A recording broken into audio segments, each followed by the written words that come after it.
Hi, it's me, Saida in Qatar. Nandito pala kami sa Doha Festival. O, yung daming dito, offer dito. Marami silang promo dito, guys. Go. Char. Malapit na yung sauran. Maraming mga promo dito, mga shoes, mga everything. Punta na kayo sa Doha Festival. So, yan guys, pumunta ako ng Center Point and pumunta ako sa R&B, then New York, ganun lang. Doon lang ako pumunta guys kasi yun lang ang port ko. Charot. Hindi, nagtingin-tingin lang ako guys na pwede kong kainggitan dito. Hindi ibig sabihin na pumunta ako dito more para magbili-bili guys. Hindi.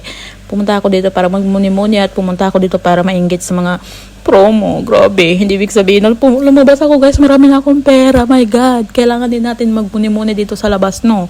Kailangan natin magtingin-tingin ng kakainggitan natin dito sa labas. Char. So, shout out pala sa lahat na nakakilala dito sa akin sa sa Doha Festival. Ay, feeling famous ang ingat po kayo parate sa work nyo.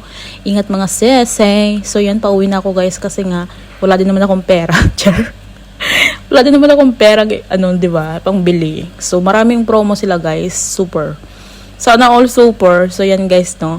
Ang ganda pala ng view dito. Hindi kasi ako parati pupunta dito sa Doha Festival. Kaya, minsan lang, ganon. Parang 3 beses lang ako pumunta dito. Itong pangatlo. Ay, ang ganda ng hair. Oh, nagpuputol ako ng hair, guys. Sana all. Bye. Ingat parati. Shout out sa inyo lahat. Bye.